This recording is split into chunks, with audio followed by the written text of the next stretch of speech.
కేదార్నాథ్ తెలంగాణలోనే వెలిసినటువంటి కేదార్నాథ్ ఆలయానికి లీగల్ నోటీసులు పంపించడం జరిగింది. అయితే హిమాలయాల్లో ఉన్నటువంటి కేదార్నాథ్ ఆలయానికి సంబంధించిన పూజారులు ఈ మేడ్చల్లోని కేదార్నాథ్ ఆలయానికి నోటీసు జారీ చేసినట్టు కూడా తెలుస్తూ ఉంది.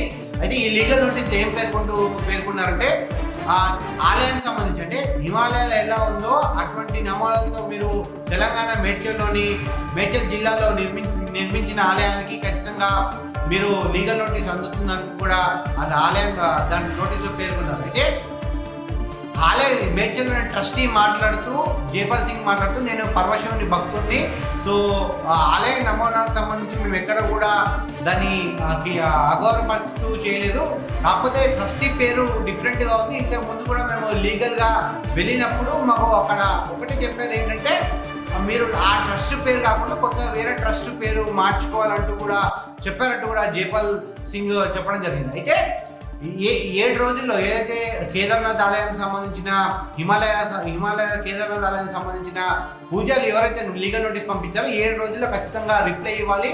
రిప్లై ఇచ్చిన తర్వాత ఖచ్చితంగా ఏదైతే మీరు నమూనాగా చిత్రీకరిస్తున్నారో, ఏదైతే నమూనాగా చూపిస్తున్నారో ఖచ్చితంగా దానిపైన మీరు వివరణ ఇవ్వాలంటూ కూడా అధికారులను ఇటు కేదార్నాథ్ ట్రస్ట్ మేడ్చల్లోని కేదార్నాథ్ ట్రస్ట్కి లీగల్ నోటీసులు పంపించడం జరిగింది. ఎందుకంటే మొత్తం టెంపుల్ కూడా దాదాపు 2 సంవత్సరాల నుంచి కన్స్ట్రక్షన్లో ఉంది. మొత్తం కూడా పూర్తయిన తర్వాత ఇప్పుడు ప్రస్తుతానికి ప్రారంభోత్సవానికి అటు గవర్నర్ని కూడా రావాలంటూ కూడా మేడ్చల్ కేదార్నాథ్ ఆలయ ట్రస్టీలు కూడా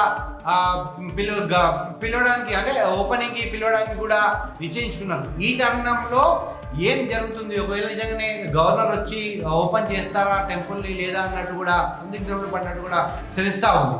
మరి వేచి చూడాలి ఎటువంటి పరిణామాలు చోటు చేస్తుంది. ఎందుకంటే అతి కొద్ది కాలంలో దాదాపు సంవత్సరాల కాలంలో దాదాపు వేల సంఖ్యలో తెలంగాణ అటు ఆంధ్రప్రదేశ్ నుంచి ప్రతి ఒక్కరు కూడా ఈ ఆలయాన్ని దర్శించుకున్నారు. సో మనం కూడా మన తెలంగాణ టీవీలో కూడా మనం ప్రసరించడం జరిగింది ఆలయానికి సంబంధించిన వీడియోలు కూడా. అయితే ఇవన్నీ దృష్టిలో పెట్టుకొని ఏ విధంగా కోర్టు కానీ ఏ విధంగా లీగల్ కోర్టులో ఎటువంటి సమన్వయాలు జారీ అవుతారో ఉత్కంఠ మాత్రం తెరలేపిందని చెప్పుకోవచ్చు.